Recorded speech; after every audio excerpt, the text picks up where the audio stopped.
I am yet to have a research project where we don't uncover something that a true aha moment or something that really flips an assumption or a belief that the people have. And we have theories going in, but again, until you do the work, you just don't know.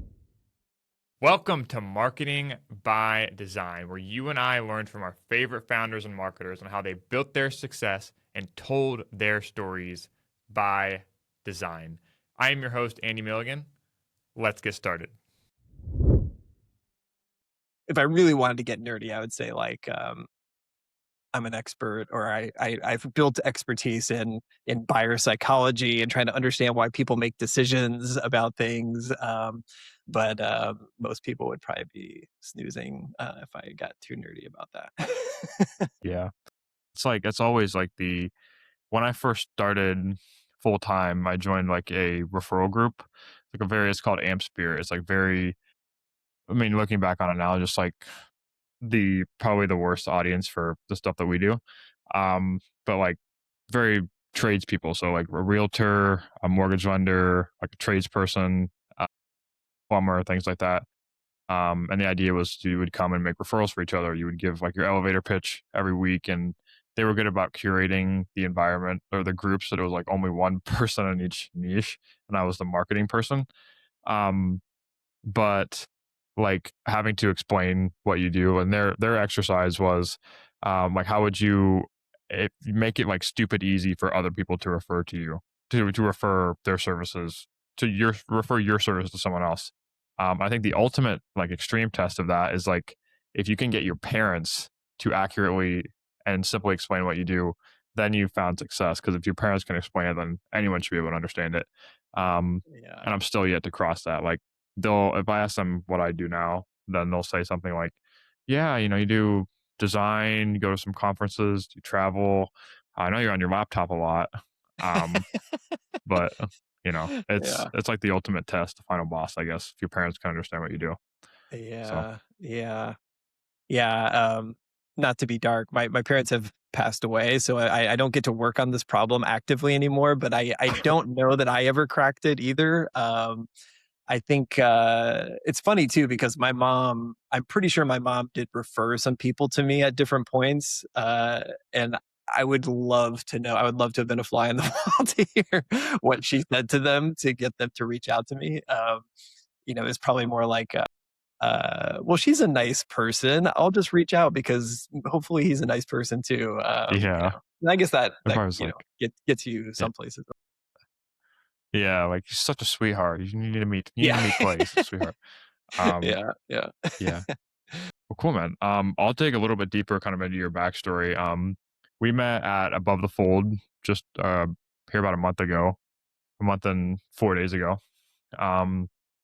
You struck me, and this is just kind of like a third person view of how I followed you for a little bit on LinkedIn, but just the way that you come across in person is very authentic, very present, which I think can get lost sometimes in the online world that we all kind of live in. Like I said, LinkedIn is a bubble. Um, I know you've had the agency for a long time, not like a terribly long time, but you have experience. You worked in house. You started your own company. So can you kind of go like into your background of working in house versus starting an agency, and maybe how one led to the other? And then I think from that we'll be able to gather like a lot about Clay as a whole. Well, first of all, thank you. That was nice, a nice intro. But also, I'm glad that we connected that way, and the feeling was completely mutual. I feel like there's certain conversations that you have with people where you just get that vibe of like, okay, this person's legit. This person really is listening. Like I'm saying something, they're actively listening. We're having a real conversation. It's not just the, hey, I'm looking around to see what other conversation I might want to have next kind of thing, which Yeah. at conferences can happen. Yeah. Yeah. And yeah, so I totally, it's very mutual, the feeling there. Thank you, man. But yeah, my background is, I think I personally think everybody who's an entrepreneur has some kind of weird path that they've followed to get there, because I think you have to be a little bit of a weirdo to kind of do your own thing. And yeah, I it took me a little while. I did kind of have like a winding path. My degree is in computer science, and now I'm doing brand strategy and market research work. So I did work in house. I worked for a couple companies. I worked as a developer for several years. I helped with a couple different startups along the way. My challenge has always been that, and this will hopefully resonate with you given your expertise, but I've always been very split between I love the analytical stuff, I love building stuff, I love the technology side of things, but I also love art and design and Yeah. writing and all these other creative expressions of music um and I've just that's always been kind of my struggle as I've gone along the path, is trying to figure out how can I sort of take advantage of the things, all the things that I really love, not just sort of one little chunk of them. The website is live. Now is when the real work starts. While it's never been easier to build a website, the same is also true that it's never been harder to make a website actually work hard for you. Digital ink is never dry. The moment your website launches is the best opportunity that you have to make it effective and drive marketing qualified leads month after month after month. Over the past several years, we've worked so hard to put together a strategy that lets us not just see who these people are, but specifically track what actions they're taking on your website and give you those insights on a silver platter. What we find hilarious is that as marketers, we're so diligent on showing up every single day, always posting to social, making ourselves as visible as possible. And yet, our most visible and high converting, trust gaining asset sitting at the bottom of that funnel is maintained the least. Having a good website is the foundation for all of this opportunity. And if you're not investing marketing efforts into it month after month, your most profitable asset is being lazy. If spending time in the weeds, looking through data, and connecting these insights to the rest of your marketing is not your jam, if your website is being lazy, let's have a conversation. And I think that's kind of what put me on these sort of winding, paths along the way. So I worked at a couple different companies. Eventually I worked at an agency where I got to work with some bigger companies and got to sit in the room with some big decision makers and sit at those tables and hear, some of the smartest people talk about stuff, and kind of get to peek behind the curtain of that a little bit, and also start to really get more into the strategy side of things, and kind of fell in love with that side of it. And it kind of helped me realize that, yeah, I don't want to just always be on the receiving end of ideas and orders. I want to be helping to form them, and getting a little more upstream with that. And it also gave me a chance to really flex all those little different muscles that I had built along the way, whether that's development stuff, design stuff, UX stuff, strategy stuff. Found in writing, and like just being able to kind of get to use all those different things together. So anyway, I worked at an agency, and then eventually I decided to start the Map and Fire, which, as you said, has been around for a little while. It'll be 11 years this spring, and it is by far the longest I've been in any one job. I guess I'm stuck with it. Yeah. I think we're both probably the type of people, and I've heard other people say this too, is that um, they'd be a bad employee now after being an entrepreneur. I think I'm kind of unemployable in the same way. Even just like, and the reason I kind of ask people to drill into their background a little bit more is not for the typical reason to like introduce yourself to the audience. It's more so just to hopefully try and reconnect with like why we actually did get started. Um, I find, especially in the hard times, I kind of have to remind myself of that a lot, which sounds bad. But I mean, at the end of the day, it's like there's nobody really telling us what to do. And if you don't kind of hold close to just like, it's kind of the golden handcuff scenario of like, we're very lucky to get to do what we do. But once you get into the day to day of it, you can really get detached from like how blessed and lucky I think we are to, just have the autonomy, the chance to be creative, the chance to have like the left right brain side of what you talked about. I think a lot of times we focus on the negatives, the deadlines, and sometimes the pressure and like things like client expectations and all that. So it's good to know that you still have like a little bit in touch of with why you started. And I think you're like a very positive person. You smile a lot. So I think you're still enjoying what you do. I think you should still keep doing this for another 11 years after that. So, Well, um, I think to your point, I'm probably unemployable. It would be tough. I always say the classic, never say never. Who knows? There could be an opportunity that comes up that maybe does end up being some sort of weird perfect fit or something. But yeah, you do fall in love with the autonomy. You fall in love with the decision making. If you're wired that way, some people don't like that, and that's also yeah, totally fine and great. Not everybody needs to want to think that way, but I think I've always been going back to like when I was a kid, I've always been very sort of stubborn and very um I don't know, wanting to kind of own my own path on some level. And now that I've been doing it for 11 years, yeah, the idea of yeah, sort of not that we obviously do take sort of direction from our clients all the time, but we have a lot of control over what we get to do and who we work with and what we write about and what we talk about and all these things. And if somebody was trying to edit that constantly, I think I would struggle. yeah, yeah. It's hard to taste the Kool-Aid and then have it taken away from you. I can totally resonate Yeah. with that.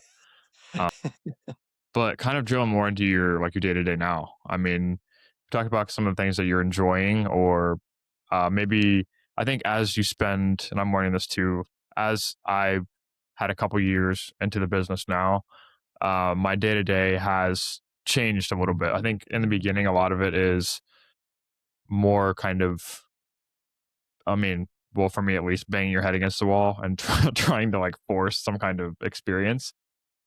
And then you kind of settle into it a little bit. You start to create structure and rhythm. You're 11 years into Map and Fire now. Like, what does a day in your life kind of look like running the operations and doing what's a day in Clay's life right now? Well, I'll answer that, but I'm curious when you say you're banging your head against the wall sometimes, like I'm curious what's a point that gets you banging your head against the wall on a typical day? Yeah, that's a good question. I think mostly it's Um, I mean, when I first started, I started as a result of a layoff, like in 20 end of 2023, and I felt like a lot of times I was having to like fix my lack of experience by kind of like failing first and throwing my time at it, which I'm lucky to be in a position to where I do. I don't have a lot of um lovely. And we talked about this a little bit in Florida. It's like the lovely responsibilities of a family and debt and things like that. So it's just honestly, it's all like a grind. And I did get detached from the things that I enjoyed, the creative part of it. Whereas when I was at the agency, it was like, okay, you have this chair and you have Adobe Illustrator, Adobe Photoshop, and Webflow pulled up all day.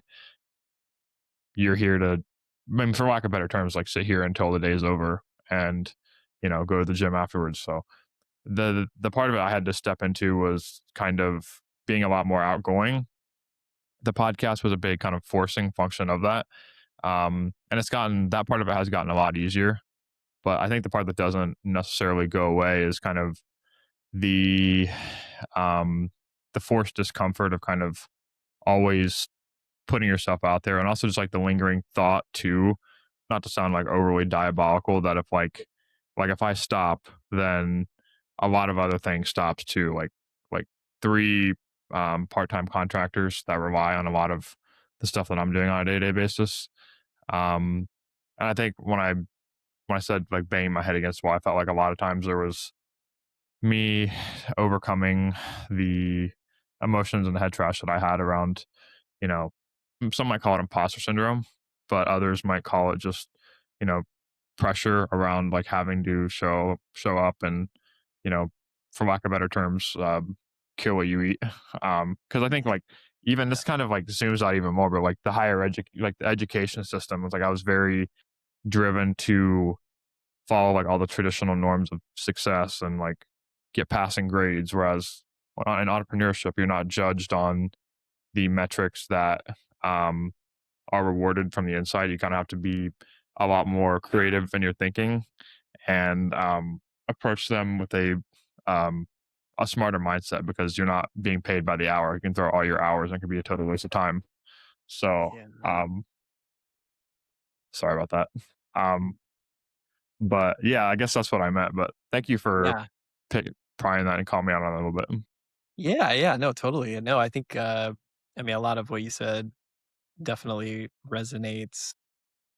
Yeah, I mean a typical day for me um is kind of scattered, honestly. It's probably my biggest personal challenge being an entrepreneur, and it's certainly not unique to me at all, but just the constant context switching and task switching. And in a given day, I might be writing a proposal, reviewing a legal document, working on some high level strategy ideas, doing some customer interviews for like a Yeah. research project. So, and then doing sales also on top of it. I'm still very much in the weeds of my business, and Hmm. that's that's been. And I'd be curious to hear your thoughts on this, but that's been one of my biggest, I guess, not just like challenges, but sort of like decision points in the business has been how much do I want to be hands on with the work? Because it's sort of the classic case of, hey, you just spent 10 years getting good at something, and now your reward is don't do it anymore and pay other Hmm. people to do it. And now your job is just to sell it to other people. Yeah. And I always felt like that was kind of a bummer to me. I didn't want to just be hands off or just be running the business. I really wanted to be working with the clients and learning about new problems and solving new problems and challenging myself. Um and but the downside of that, of course, is your time is limited. You can only do so Yeah. much, and it's hard to grow a business if you don't let go of the wheel a little bit and let other people step in. And Yeah. I Yeah. wish I could say that I found the perfect solution to it, but it's been a lot of trying it this way and then kinda trying it the other Yeah. way and bouncing back and Yeah. forth a bit. Yeah, But dude, what that's about you? like, You're pretty hands-on with your stuff too, right? yeah, absolutely. I mean, straight, that's spot on. And by the way, I appreciate you being like conversational and open. Like a lot of people, they'll hop on a podcast and basically be like, yeah, we have it all figured out, you know? So, um, thank you. But, I would love to come on here. Someday I'll come on here and be like, "You know what? I finally figured it out." But yeah, no, 11 years in, maybe in I round two. not Yeah. there yet. Um, I don't think we ever do, but Yeah. I think that's the joy in it too. You know, it's like, but to answer your question, I'm very much, you know, similar. Like a lot of this is, like I said, we don't have people telling us what to do, so a lot of us is creating structure. And that is, as like a type A person, it's very hard to do. I would always think like I would love to have like a morning routine, and this is what I'm doing every hour of every day. Like, okay, in the mornings I do business development, and you know, in the afternoons I do creative stuff. When in actuality, if you probably look at like maybe human psychology or just like what a lot of other people say is like, yeah, like my mornings are more creative, so I like to do creative stuff. Like, okay, well, let's do that for a day. And then it's like, oh, okay, well, a lot of people are monitoring inboxes in the mornings, and LinkedIn is better in the morning for when other people are on it. So it's like, do I cater to that? Is that more ROI positive for my business, given my priorities of business development, or is it better for me just enjoying the business? And what's the trade off there? So it's like like a small and seemingly minuscule calculation like that, extrapolated times a million of every single minute of your day, you know? Um, and that just sounds like immensely stressful the way I just put that. But I mean, a lot of it is, I think. So, like, in terms of creating structure and having some kind of a schedule, I'm very much in the, like, I don't know what the right thing to do is either. Um, I think the best that we could do is like, how are we could like look back at a day that we maybe felt good, or just enjoyed, and try and recreate that as best as we can. given what we have control over, which is like less and less as, as time goes on. Um, so yeah, I don't know, man. I think that's all we can do is just try and stack up as many good days as possible, and hopefully that steers us in somewhat the right direction over time. I agree. Yeah, I think one of the things I did realize, at least one thing I realized about myself is I do my best thinking in the morning when I'm clear-headed and I've gotten hopefully a good night's sleep and had some coffee, and I haven't gotten bombarded yet with 1,000 emails and everything else in the world, and, so I do try to protect that time to do thoughtful stuff. Now, some of the sometimes that is posting on LinkedIn, which I guess you could debate depending on how you approach LinkedIn, how thoughtful that is. I personally, my approach is that I try to make that time actually useful, and I try to really um, I don't know. I try to like leave thoughtful comments, write things that I think are interesting. I know a lot of people do try to just sort of check the box with a lot of that stuff, and I just think Yeah, to me that's when it starts to sound like a prison, or that's when it starts to sound like torture, is when you are just trying to kind of get by, or you're just trying to do the bare minimum. Um, I've been at jobs where I tried to do the bare minimum, and it's like that yeah, to me is true torture. I can't do it. I just can't do it. So it's like if I'm yeah, gonna do it, if I'm gonna spend the time on it, I gotta put some real effort into it and some thought into it. So yeah. That's such a dichotomy of like being a creative business owner. I would say what both of us what we do is somewhat creative. Well, definitely creative, but the you're always this has been probably the biggest struggle for me since entrepreneurship is just the like the definition of creativity is like putting as much time into it as possible, making it as good as you can, like creating exceptional work, like the whole Steve Jobs idea. And a lot of times, just as a business owner, time is money. So you're always kind of fighting with this. Do I, go above and beyond to create truly exceptional work, refine it to the 1% that makes it like something I'm like so proud of, and or do I, maybe cater to client expectations and slightly and, make that the top priority because you can't have two number one priorities. And I think there's obviously a balance between where these things lie. Like you can deliver exceptional work on time. Um, but that's the thing about writing, design, especially there's a million 1% refinements that you can make. And that doesn't fit in like a scope of work, you know? So all the like a lot of the reason that you enjoyed starting for me at least was you enjoy those, small 1% things that make exceptional work, but then you're actually being punished for it just in terms of business performance because a lot of that stuff goes under the radar.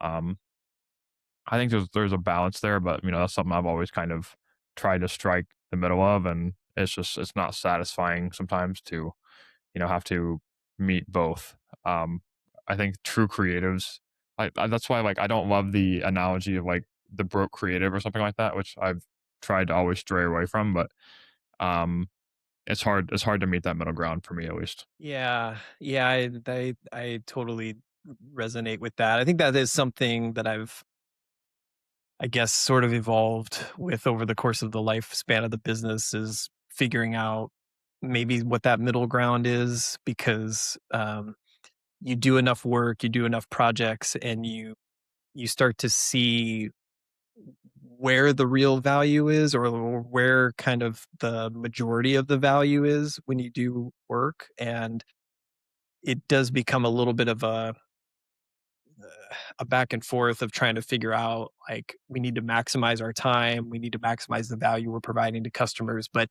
they also don't want us spending a million hours, right? It's like they need to get their stuff done too, and they need to move ahead.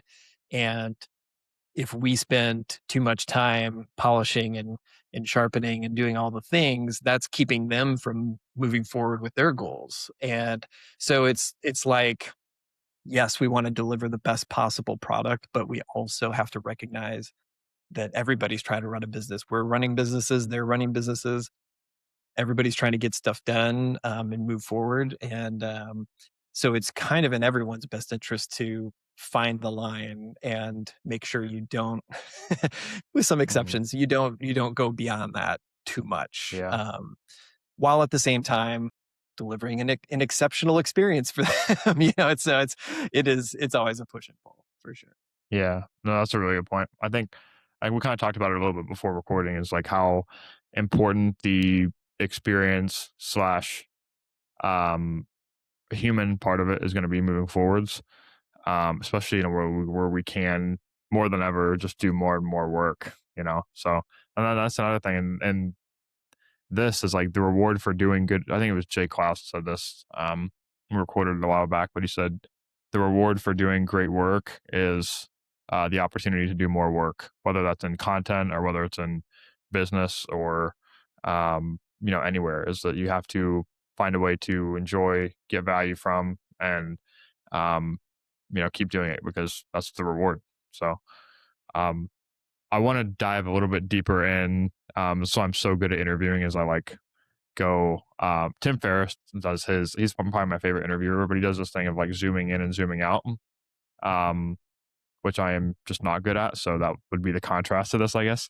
But in terms of your research process, it's what a lot of Map and Fire is what you guys do, is what you're known for. How has that like process changed? If you picture starting the business 11 years ago, as to now, um, you know, our parents are more tech enabled than we were back then, probably. Um, it's hard to I imagine. Like I think even to when I first started my day to day interaction with tech, the way I'm learning, consuming information has changed a lot. So like, how much has your like research process as a whole changed from over even just the past couple of years? Yeah. Well, I will say the research side has grown a lot over the past couple years, in particular, last 2 to 3 years, and I used to think about it more like we're a brand strategy agency that also does research, and that was a differentiator of sorts because a lot of brand agencies are a little more traditional creative driven, I would say, and so taking a little more of like an analytical approach and a data approach was a way to separate us. But now it's sort of the inverse where it's like every project we touch is research first. And sometimes that leads into strategy and positioning and messaging or even like full brand strategy. Um, but sometimes we just do projects that are just research. Where we're just doing research. We're giving them the insights and then they take it and run with it. Um, so that's been a shift from a business perspective in terms of how we actually do the work. The obvious answer is that AI, of course, has had a hand in things. But I do think it's interesting to think about, to your point about like the human connection side. I think there are parts of research that have changed and parts that are exactly the same as they've always been. And on some level, I don't want to say that they can't change, but there are parts of it that sort of can't change. um, Meaning, like, we still need to talk to people. We do a mix of quantitative and qualitative research, but particularly the qualitative side, if we're doing interviews and things like that, it's like we get so much benefit, so much value from just sitting down for a half an hour, 45 minutes and talking to somebody one on one and hearing about their pain, their struggle, their decision making process, their buying process, all these things that you can't really get at any other way. You can approximate Yeah, them and you can sort of guess at what people might think or how they operate, but really until you sat down and talked to people, you don't really know. And that's something that I think AI, there's, synthetic research, there's all these kinds of things out there that are trying to sort of replace that. But I don't think there's a real replacement for it. yeah, Um, Now, on the AI side, I built an AI product that helps with some competitive research. So you can stick in a website, it'll help you understand like what their positioning is, what their messaging's about, where the gaps are, all that kind of stuff. So that has been a big change because that does speed things up. There's efficiencies to be gained around that. But then there's other parts that I think, like I said, are kind of exactly the same as they were 10 years ago and yeah, may be the same 10 years from now. yeah. That's what I just heard this yesterday, so it's really top of mind. But like it was called the Lindy principle, of like however long something has been working or in session, then it would that's how much that's then that lifespan will be its same in the future. So I think the example they use was like the Bible. It's like 10,000 year time span retroactively. Then that way, like just as a like a high level gauge, like, oh well, it's probably gonna be around for a long time in the future. So I think when I apply that to like the AI side, it's like what has been effective in the past and like how much time does that have left and how does that conflict with all this stuff?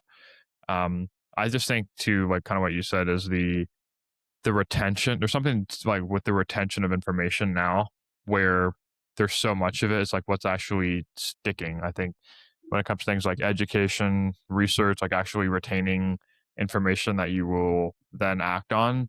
Um, Especially in a world where we can like read, like just have like unlimited characters of information put in front of you.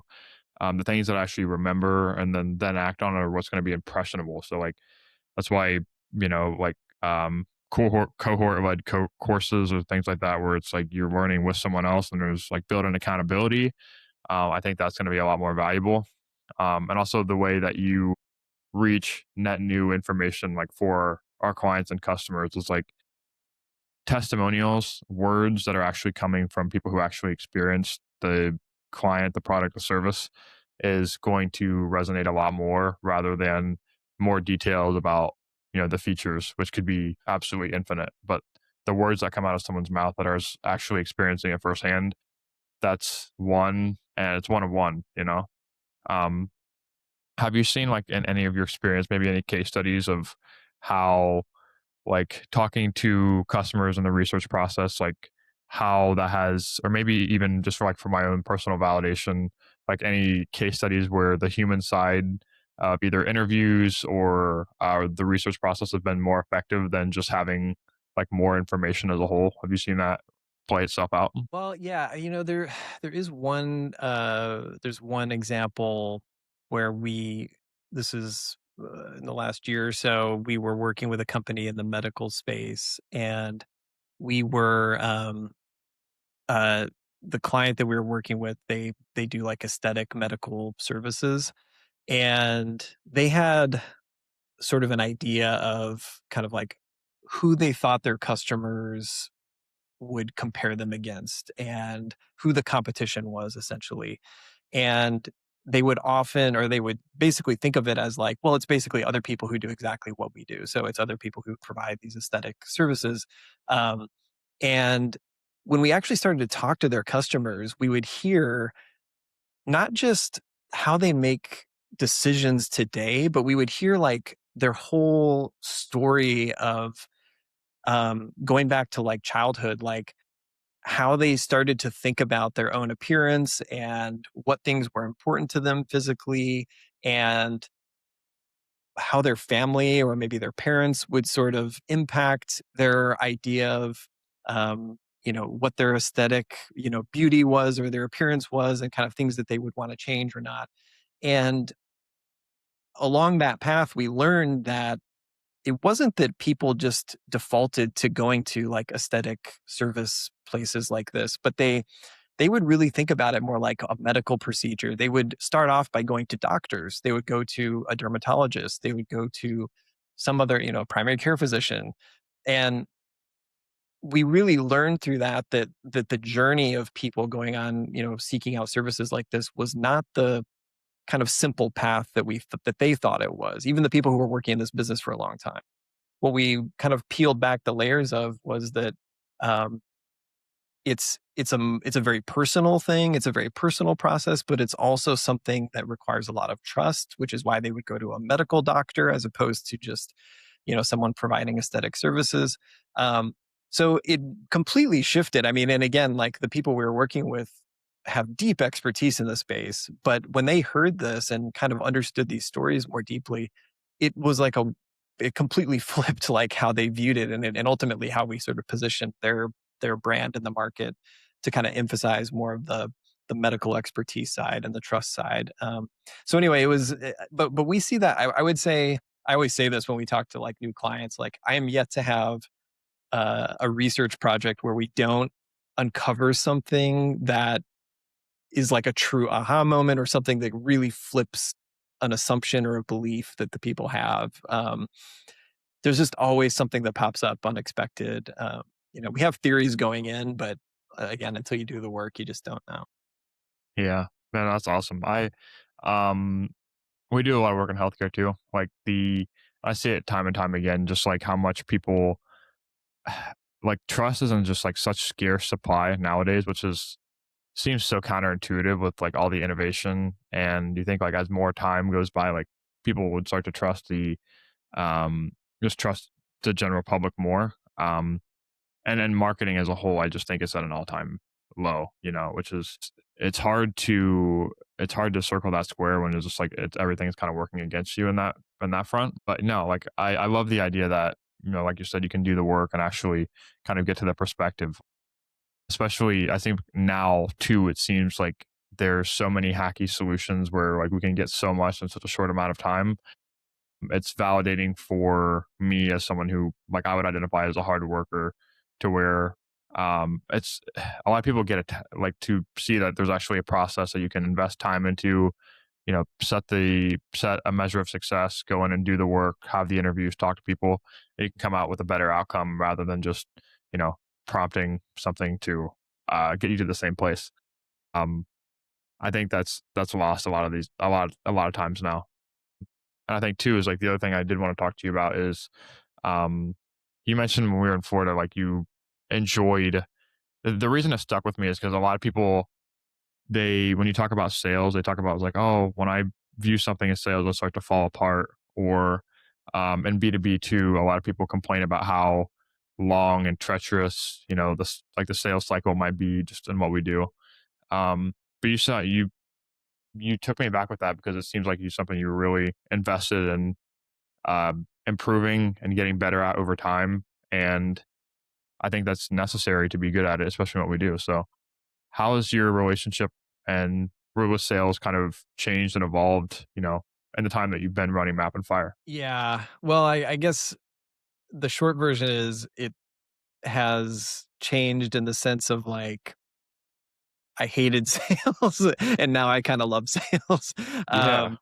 I really yeah, I did kind of go into I didn't realize going into Map and Fire that sales would ultimately be not just one of the most important skills that I can have, but one of the biggest just sort of time buckets of where I'm spending my time. I was very naive about that part of it. I don't know exactly how I thought the business would come in, but um, again, sort of that blind confidence that we all have starting a new business. But yeah, I was very much of the mindset of the sort of sleazy business, or not sorry, not sleazy business, but sleazy sales person kind of thing of like, I don't want to be that person. I don't want to be convincing someone of what they need to, or using tactics or using psychology in a negative way to kind of manipulate somebody and try to get them to do something. Like it's the typical like used car salesman kind of stereotype of I don't want to be that person. And so I was always resistant. I just really had a wall up about it. And but over time, I've really grown to appreciate what goes into the process. And probably the most important thing, which this is obviously not a super hot take. I feel like most people kind of get this, at least anybody who's been doing it for a while, um, is that I'm not here to sell you on anything. And I mean that sincerely. I don't mean that as again, that's not a tactic of like I'm not here to sell you anything. Like I'm literally not here to sell you anything. I'm here to tell you what we do and figure out if it's a good fit for what you need. Like we're really just trying to figure out fit. We're trying to figure out alignment between what you need and what we provide. And if there's good fit, great. We'll do great work together. And if there's not, that's fine too. Like we're not a fit for everybody.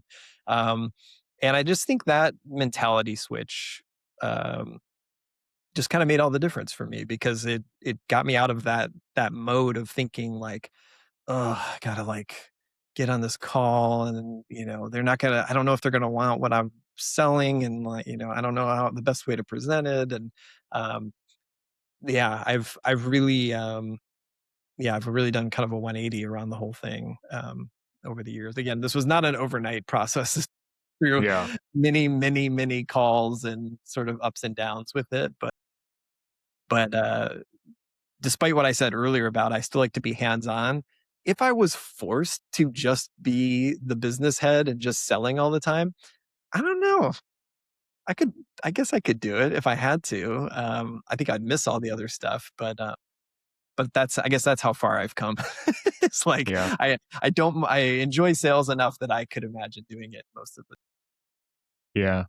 I've heard, I mean, there's been a couple of guests that have said that, and it's kind of like a cliche, I guess, but sales has a marketing problem. I grew up like, I'm very traditional Midwestern roots here in Ohio, which I bring of up our way too bond, often. Michigan and Ohio. That's Yeah. where I was raised, so Yeah. Um, yeah, I mean, that's where, I mean, this is like very much salt to the earth, you know. Both my parents were in very working class jobs. Like my father was a police chief, taught me a lot. Mother was a librarian, a school teacher. So the when like I we have the perception of sales just isn't accurate. And at the end of the day, especially when you first get started, you attach so much of your own like self identity to the business that you're almost scared of a no to the product or service, which is a business, because you take that as like a no on working with Andy or working with Clay, which just isn't true, you know. And as people who put a lot into their business, it's easy to make that mistake, especially when it is, you know, it is so important in the beginning. Not to say it's less important now, but um, but the biggest thing I realized too is that you kind of already said it is it's not selling. It's literally just exploration. And you realize that the sales process, it doesn't feel, if you do it right, it doesn't feel like sales at all in the traditional sense, like a car dealer or a lot of our, you know, maybe childhood experiences with it was like a lot of it is, and especially if you can, it might sound a little bit contrary, but you know, gamify it a little bit, like get really good at making friends and making relationships. And to me, that's, you know, I mean, I think any business at the end of the day is going to be primarily referral driven, especially in what we do. Um, so just not feeling like you have to force things and just being present, staying in it for the long game. I think it's kind of like compounding interest, where the longer you're in it, the better at it, and you know, more efficient referrals, and just obviously you get better at what you do too. Like that's a lot of thing. That's something that I feel like a lot of beginners don't talk about, is that sometimes in the beginning you're just not that good at what you do, which is not a bad thing. It's just it's just yeah. true. You have to learn. Yep. So that's Yeah. probably why a lot of, you know, early situations don't go so well. But I just loved your like really human approach to it when we talked. Is that like, you know, a lot of people at this conference aren't going to talk about sales directly because they don't want to be that guy that's even talking about sales, like this taboo thing.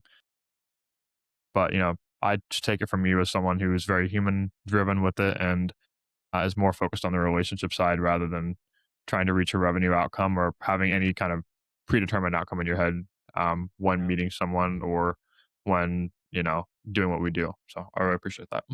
Yeah. Well, you said something really important there too, which is I think there's a really important, healthy detachment from any one deal that has to happen. And again, early on, that's very hard because you feel very invested about every opportunity and you want this opportunity to close and you really might need that revenue. And over time, even if your business isn't going gangbusters, you learn to detach from you recognize that there is no one deal that's going to make or break your business. There's no one deal that's going to send you off into like the next sometimes there are deals that are bigger than others, of course, um but you sort of become a little more detached from like this one outcome is the thing that's going to really do it for us. Yeah. You also mentioned about the personal connection piece, which I wish I could say that's gone away. Like I still feel a little bit not hurt, but I feel like wow, like I really think I did a good job of describe like I felt like there's a real connection Yeah. here between what we Yeah. do and what you need um and you know you went another direction which is fine but there's always still a little sting. There's always a little bit of sting there. But yeah, I totally agree. It's the personal connection, and I would say like if I'm giving any piece of advice about sales, it's that again, getting out of that mode of I'm going to pitch you and more like I'm going to interview you and I'm going to find out what you need, who you are, what are your struggles, what are your needs, because that gives you all the ingredients you need then to turn that around and make sure that it could be a good fit with Yeah. somebody. Um, Yeah. I mean, I think I don't know how you feel, but like I hate it when I get on with somebody and they're like pitching me, like they're Yeah. like just vomiting out information about what they do. It's like, Yeah. like Well, it makes me it makes me a lot less nervous of like because that's like where a lot of times when at least for me, I get like I'm so averse to and you said it too, like the aversion to being potentially labeled as salesy. Whereas like I've been on like networking calls where people will like straight up start sharing their screen and like talking through like a pitch and I'm just like what the hell is going on here? But then like stuff going through stuff like that makes me a bit more confident. I'm like, okay, I can put myself out there a little bit more, like actually talk about why we might be a good fit and lean a bit more into that side. But I think having like direct experience, like the contrast of people that do it very badly. And you see people post on LinkedIn all the time, just like cold outreaches and they just get massacred in the comments. Um, that stuff always makes me feel good. Maybe not for the best reason, but that stuff does exist, and there's people yeah. that are worse at this stuff than we are. So Right.